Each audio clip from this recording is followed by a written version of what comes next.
Hey guys, I'm Kent and welcome back to my channel. So today I've got a cool product from TST Industries to solve a problem that I have every single time I try to take the rear wheel off of a 22 Honda Grom. On my wife's bike here, it has the stock swing arm and the chain adjusters, as soon as you pull off the axle, just completely fall off.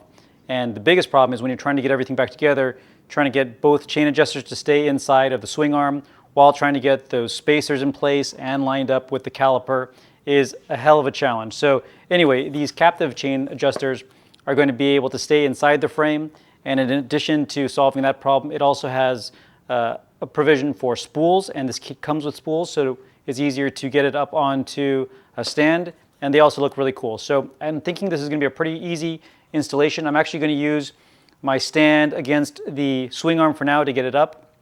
I think it'll be just a matter of pulling off the old ones and getting these new ones in, but I really am interested to see how they capture against the swing arm, and I know they're going to make my life a lot easier for modifications on this bike going forward. So let me get this up on the stand, get the old ones out, and we'll pop these in.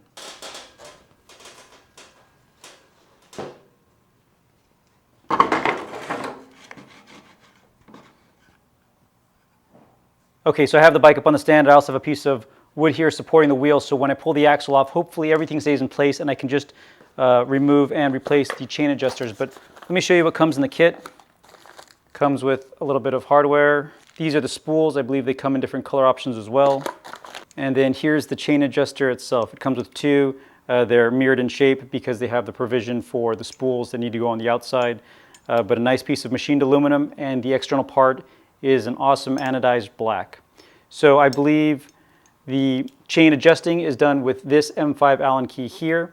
And then once this is inside the frame of the swing arm, there's another bolt here. I believe that was the hardware that was included that you turn in, which expands out these pieces of the aluminum to keep them fully captured inside of the swing arm. So let me go ahead and break the nut loose and pull out the axle. I believe it's a 19mm nut and a 14mm socket to undo the bolt side.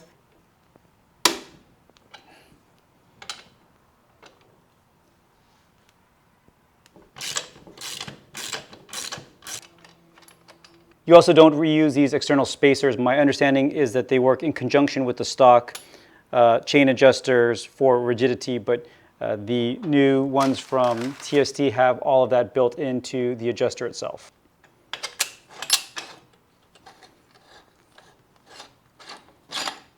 You can see how these are already falling out, and so when you're putting the bike together with the stock ones, it's a matter of trying to keep both of these lined up.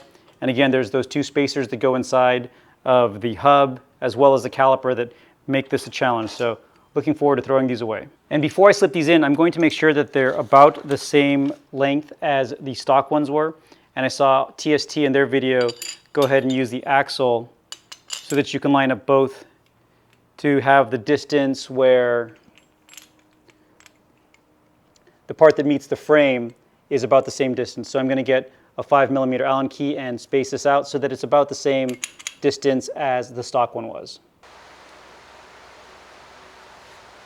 All right, so those are lined up now pretty closely. I'm going to get the other side to be the same as well, since they should both be the same length.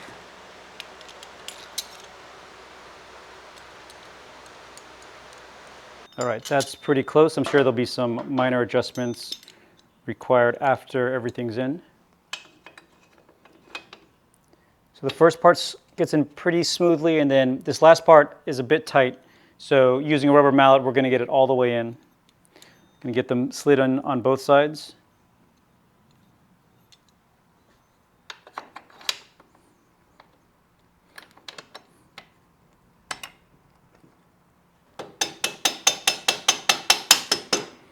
Until it's nice and flush there. And we'll do the same here on the drive side.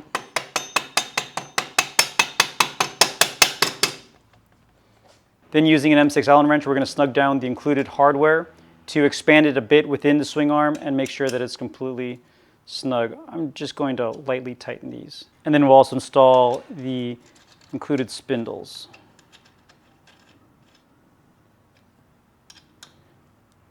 These get torqued down to 18 foot-pounds.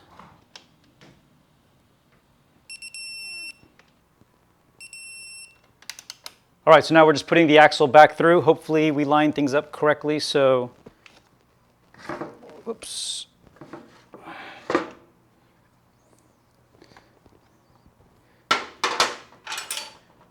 Looks like I may have had it a little too far.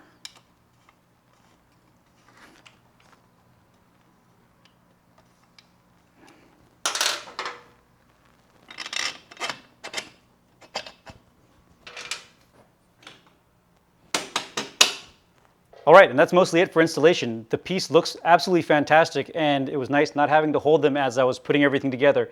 Again, in this case, I had everything suspended. I wasn't actually taking off the wheel, so there wasn't as much orchestration as there usually is in trying to put this back together. But going forward, when I do have to take off the entire wheel, it's going to be much easier because I'm not going to have to deal with these stupid stock chain adjusters. The chain adjusting mechanism is also really nice on these. It's just a single Allen key that you screw in and out to make that adjustment. The TST Industries chain adjuster also has really good looking markings that are very detailed. This had just a couple of markings that were very widely spaced out. This has a lot more precision, and I like to make sure that the wheel is perfectly centered. So I'm going to snug this down a bit and then make those chain adjustments to have the right amount of chain deflection. The chain on this bike should have 30 to 40 millimeters of deflection in the center of the chain. So if you hold a ruler to the chain, you should be able to push it 30 millimeters, but no more than 40 millimeters to know that you have the right amount of chain tension. So I'm going to initially tighten this down somewhat snug before I start making the chain adjustments. And actually, since I pre-measured it to be the same as the stock length, it looks like it's probably going to be pretty good. I will make sure that they're the same on both sides, but let me show you what I meant about measuring the chain deflection. All right, I took the bike off of the stand. When you're measuring chain deflection, you want to make sure that the bike is sitting on its own weight so that it has the correct amount of tension already on the bike. But what I meant by measuring the amount of deflection, let's see if I can wedge this in here so that it works. About at the center of the chain here, I'm seeing it at about 75 millimeters. And if I push it up, I can see about 55 millimeters. So I'm only getting about 20 millimeters of deflection there. I'm going to make some more adjustments to bring the wheel a little bit closer to have a little more chain deflection. And again, with these new adjusters, it's as easy as using a 5 millimeter Allen key, watching the little hash marks in the window.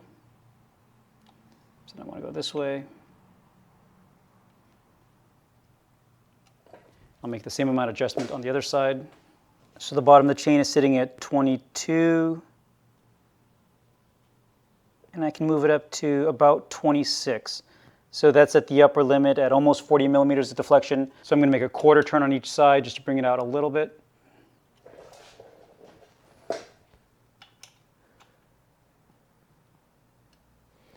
And then I'm going to snug it down. The rear wheel torques down to 44 foot-pounds. All right, and that was it. A very simple installation. The final product looks absolutely fantastic, and again, is going to make my life a lot easier as I continue to modify this bike. I also like that it has external spools. I feel a lot more comfortable putting a bike up on stands that have the connector for the spools as opposed to the swing arm. I've dropped the bike off of the swing arm a couple of times just because if I'm torquing something really hard, the piece that's holding it here isn't as stable as it is if it's on an actual spool. So really happy with the solution. I think it also looks great against this TST Works chainring that I have on this bike, and I've got a lot more things planned for the build. So anyway, thank you everybody very much for watching. Thank you TST for letting me try out this product. Stay tuned for more videos and keep on building.